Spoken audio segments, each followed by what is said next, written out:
What up, you guys? Welcome back to Furrow Publications YouTube channel. Daily upload till I open my comic book retail shop.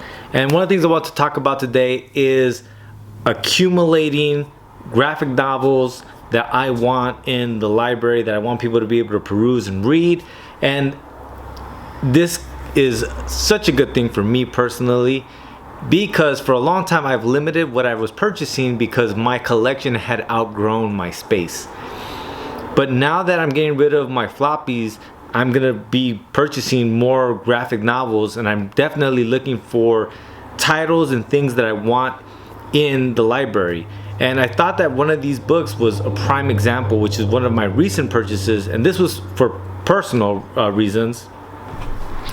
But this book right here, definitely the Daredevil Born Again, what are they calling this? The Marvel Premiere Collection, was something I purchased for myself. And basically this is a Frank Miller run with David Mazzucchelli on Daredevil. And definitely I'm not opposed to David Mazzucchelli. I think he does good work. I definitely love all the work that he does with Frank Miller. But for most people that know me, they know that Frank Miller as a writer is someone that I've enjoyed a lot. And I think, you know, even his scripts that he wrote, RoboCop and other things, like RoboCop 3, a lot of people didn't like it, but like it's so over the top and cartoonish, and like there's so much Frank Miller in there that like it's definitely one of my favorites. But it's one of those things that Frank Miller's comics have always called out to me, and I found Frank Miller because of Ninja Turtles. The two creators of Ninja Turtles, Kevin Eastman and Peter Laird, always referenced and talked about Frank Miller comics and all that. But I had never stopped to read any of the Daredevil Frank Miller stuff. So when I saw this for the price that it was, I had to jump on it. I wanted to show the book and basically inform you guys of what it is that really called to me on this Marvel Premiere Collection, and what it is that I hope to bring more of into the library. So not only do you get these classic Daredevil comics, you also get some pencil layouts.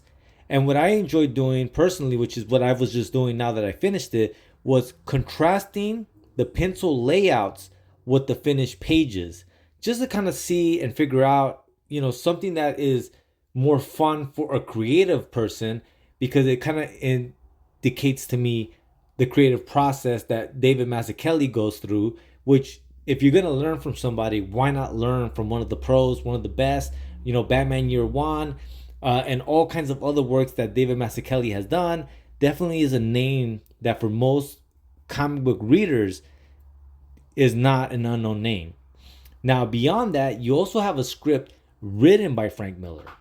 And that's something that as well is very educational to any creative mind, be it if you want to write scripts for comics, if you want to write scripts for movies, for TV shows, whatever it may be, or if you just want to write. It's a good way of seeing how he writes the page versus the finished page. And I think that's also very interesting to see how it is that they go through that process together. Right, like the books, I wanted to serve two things in the comic book shop, right? I wanted to, yes, be things people could just read at their leisure, but also, you know, like I always talk about that creative well. And I want it to be a creative well for people so that they can pull these off the shelves and really feel a sense of what they want to do and how they can do it. So like some of the stuff that I want to have in the library as well is books on how to publish, books on how to draw certain aspects of things. And so those are some of the books that I'm going to be accumulating, right? I think it's very instructional for someone to be able to sit down and read it, because some of us, we're more analytical and we'll chew it over in our brain, but some of us seeing it actually done the way a pro does it will help us begin to understand and internalize that process. And so definitely this Daredevil Marvel Premiere Collection, I hope they're making more of these, and it's one of those things that I might have to start looking into how many they're making and which ones I want. Because like I said, there's a lot of comic books that are published. That doesn't mean there's a lot of comic books that I think need to be on the shelf or need to be the first ones up. And so definitely trying to figure out the ones that add the most value to the comic book shop is something that I do want to include.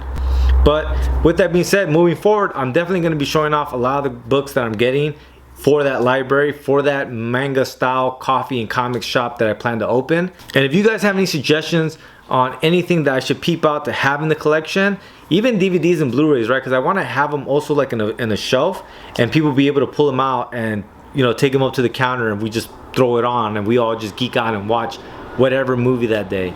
So those are some of the things that I was thinking about, and just wanted to shout it out. Like, this is kind of that stuff that I'm looking for. So beyond that, you guys, as always, there will be a link in the show notes for you guys to go ahead and check out feralpublication.com, where Weird calls home, for the stickers, buttons, t-shirts, zines that we make. Beyond that, thank you so much for watching. Please like, share, and subscribe. Lates.